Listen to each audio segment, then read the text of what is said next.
ഈശോമിശിഹായിക്ക് സ്തുതിയായിരിക്കട്ടെ. വിശുദ്ധ ലൂക്ക അറിയിച്ച സുവിശേഷം 17-ാം അധ്യായം 2-ാം വാക്യം. ഈ ചെറിയവരിൽ ഒരുവന് ദുഷ്പ്രേരണ നൽകുന്നതിനേക്കാൾ നല്ലത് കഴുത്തിൽ വലിയ തിരികല്ല് കെട്ടി കടലിൽ എറിയപ്പെടുന്നതാണ്. നമ്മുടെയൊക്കെ ജീവിതത്തില് എപ്പോഴും ശ്രദ്ധിക്കാനായിട്ട് ഈശോ നൽകുന്ന മനോഹരമായ ഒരു വചനമാണ്. ക്രൈസ്തവ ജീവിതം എന്ന് പറയുന്നത് മറ്റുള്ളവർക്ക് നന്മ പ്രദാനം ചെയ്യുന്ന ജീവിതമായിരിക്കണം, മറ്റുള്ളവരെ നന്മയിലേക്ക് നയിക്കുന്ന ജീവിതമായിരിക്കണം. അതുകൊണ്ടാണ് വചനത്തില് കൃത്യമായിട്ട് ഈശോ ഓർമ്മിപ്പിക്കുന്നത്, ആർക്കും ദുഷ്പ്രേരണ നൽകരുത്, ആരെയും തിന്മയിലേക്ക് നയിക്കാനായിട്ട് ഒരിക്കലും ഇടയാവരുത്. അങ്ങനെ നയിക്കുന്നതിനേക്കാൾ നല്ലതെന്താണ്? അവന്റെ ജീവിതം അവസാനിപ്പിക്കുന്നതാ. ആരെയും തിന്മയിലേക്ക് നയിക്കേണ്ടവനല്ല യഥാർത്ഥ ക്രൈസ്തവൻ എന്ന് പറയുന്നത്. മറ്റുള്ളവരെ ദൈവസന്നിധിയിലേക്ക് നയിക്കാനായിട്ട് തയ്യാറാവണം. സ്നേഹമുള്ളവരെ, നമ്മുടെയൊക്കെ ജീവിതത്തില് ഈ ഒരു വചനം എപ്പോഴും നമ്മൾ ആത്മശോധന ചെയ്യണം.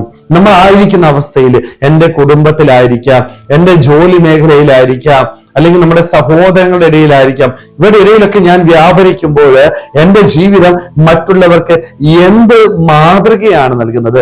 മറ്റുള്ളവരെ ദൈവസന്നിധിയിലേക്ക് നയിക്കുന്ന രീതിയിൽ നന്മ ജീവിതത്തില് പ്രാവർത്തികമാക്കുവാനായിട്ട് നമുക്ക് സാധിക്കുന്നുണ്ട്. അതോ എൻ്റെ പ്രവൃത്തി മൂലം, എൻ്റെ വാക്ക് മൂലം മറ്റുള്ളവർ തിന്മയിലേക്ക് പോകുന്നുണ്ടോ? അങ്ങനെ പോകുന്നുണ്ടെങ്കിൽ സ്നേഹമുള്ളവരെ, അത് ഏറ്റവും വലിയൊരു പാപമാണ് എന്ന് തിരിച്ചറിയാൻ പറ്റണം. എൻ്റെ ജീവിതം മറ്റുള്ളവർക്ക് മാതൃക നൽകുന്നതായി. ക്രൈസ്തവ ജീവിതം അതുകൊണ്ടാണ് ക്രിസ്തുവിനെ അനുഗമിക്കുന്നവരാണ് യഥാർത്ഥ ക്രൈസ്തവൻ. ഞാൻ എൻ്റെ ക്രിസ്തുവിനെ യഥാർത്ഥമായ രീതിയിൽ അനുകരിച്ചാല് എൻ്റെ ജീവിതം ഒരിക്കലും മറ്റുള്ളവർക്ക് ദുർമാതൃക നൽകുന്നതല്ല, മറിച്ച് മറ്റുള്ളവരെ ദൈവസന്നിധിയിലേക്ക്, വിശുദ്ധിയിലേക്ക്, നന്മയിലേക്ക് നയിക്കുന്ന ഒന്നായിരിക്കും. അതുകൊണ്ട് ഈ നോമ്പിന്റെ ദിനങ്ങളില് ശാന്തമായിട്ട് ദൈവസന്നിധിയിലായിരുന്നുകൊണ്ട് നമുക്കൊക്കെ ഒന്ന് ആത്മശോധന ചെയ്യാം. എൻ്റെ വാക്ക് മൂലം, എൻ്റെ പ്രവൃത്തി മൂലം ആരെങ്കിലും തെറ്റിലേക്ക്, പാപത്തിലേക്ക് പോകാനായിട്ട് ഇടയായിട്ടുണ്ടോ? ഉണ്ടെങ്കിൽ ദൈവസന്നിധിയിലായിരുന്നുകൊണ്ട് മാപ്പ് ചോദിക്കുവാനായിട്ട് ഒരു തീരുമാനമെടുക്കണം. ഇനി ഒരിക്കലും നമ്മുടെ മാതൃക അതൊരു ദുർമാതൃകയാകാതിരിക്കട്ടെ.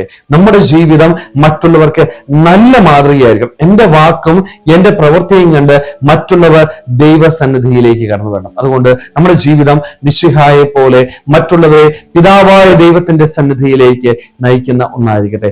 നല്ല മാതൃകകൾ നൽകി മിശിഹായെ മറ്റുള്ളവർക്ക് സന്തോഷത്തോടുകൂടി പങ്കുവെച്ചു കൊടുക്കുവാനായിട്ട് നമുക്ക് ഓരോരുത്തർക്കും ആത്മാർത്ഥമായിട്ട് ആഗ്രഹിക്കാൻ ശ്രമിക്കാം. ദൈവം നമ്മളെല്ലാവരെയും സുഖമായിട്ട് അനുഗ്രഹിക്കട്ടെ. ആമേൻ.